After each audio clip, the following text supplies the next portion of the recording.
Los periodistas.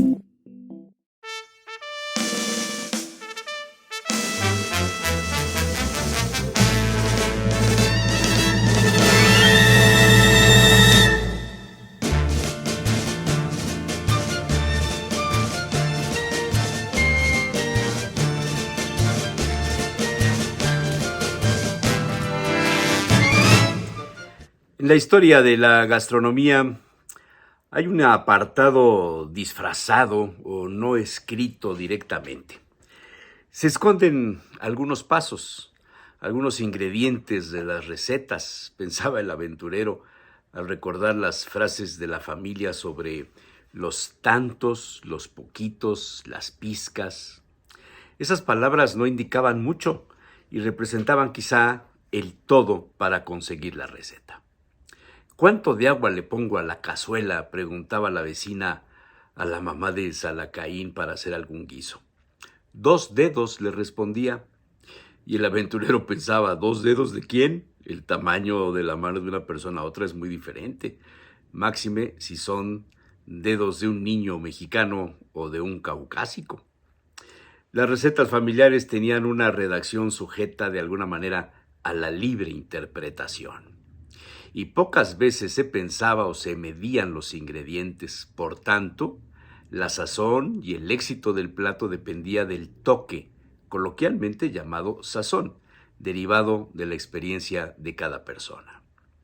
Con la llegada de los aparatos mecánicos de licuadoras, batidoras, robots de cocina, esos secretos se van apartando de la vida diaria.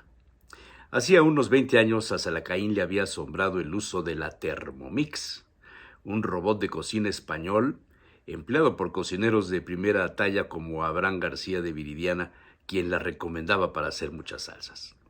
La famosa Thermomix llegó a México y tuvo una aceptación poco generalizada, quizá por el precio o por el desconocimiento sobre cómo usarla.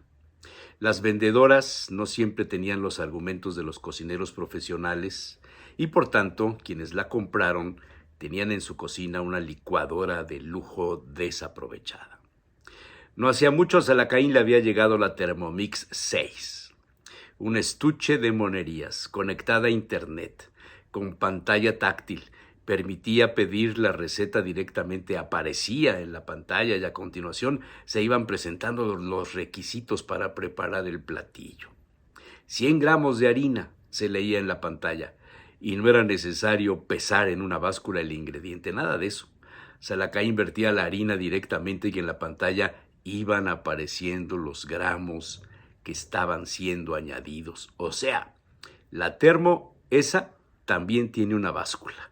Y además tritura, muele, mezcla en frío o con calor. Atrás quedaron los metates, los molcajetes. Como prueba de fuego, Salacaín se dispuso a preparar una salsa martajada con tomates asados. La receta no aparece en el listado de la termo, pero la experiencia aporta lo suyo. Puso los tantos usados de tomate, ajo, cebolla para hacer una martajada convencional. El truco consistía en darle el tiempo, los segundos, la velocidad para conseguir deshacer los tomates como si hubieran sido triturados por el tejolote dentro del molcajete de piedra volcánica del Seco. La prueba y el error permitieron afinarla, tiempo y velocidad de molido, y sí, se consiguió al final una salsa más o menos cercana a una martajada original. Solo un paladar experto podría diferenciarla. Pero, había un pero, la termo esa de la serie 6 costaba casi 30,000 pesos y un buen molcajete unos 400 pesos. Con la llegada de estos aparatos, los secretos de la cocina parecieran irse perdiendo, pero no es así. Los toques personales, los tantos, las pizcas siguen siendo importantes. Aquella salsa hecha en la termo fue puesta en un molcajete como si se hubiera preparado ahí, y entonces Salacaín puso un poco de sal de grano y le dio un toque de triturado manual con el tejolote. Así consiguió darle no solo el punto de sal, también el saborcillo de la piedra curada. Las tías abuelas acostumbraban tener los recetarios muy bien guardados y cada una de ellas les hacía anotaciones a lápiz para recordar los trucos en la preparación. Por ejemplo, la abuela de Salacaín, famosa por hacer la nogada, siempre le ponía un poco de sal, la movía, la probaba con un trozo de torta de agua y la iba rectificando entre azúcar y sal y el chorrito de jerez seco. La salsa del bacalao pasaba por lo mismo, probar y volver a probar mientras se iba friendo el jitomate para conseguir reducir la acidez y exaltar los sabores al gusto del cocinero. Sabida es, reflexionaba Salacaín, por todos los cocineros y cocineras del mundo, una premisa: cocer, sazonar, marinar, triturar, cortar, filtrar, reposar tiene como objetivo cocinar, mejorar el sabor. Ahí radica la grandeza de las cocinas en el mundo. Entre más formas de preparar un pollo, un pescado, una res, etc., entre más salsas, métodos, será más amplia la oferta de cocina, por tanto más variada.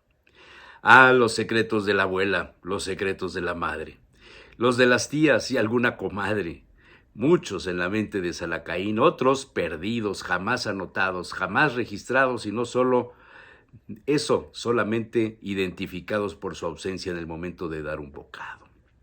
Decía una de las tías: la felicidad no tiene recetas, cada quien la cocina con la sazón propia de su pensamiento.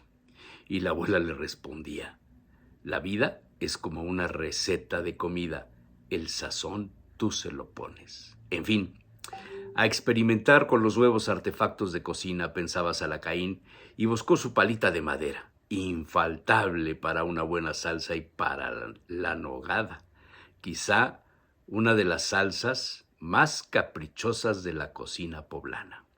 Pero esa es otra historia.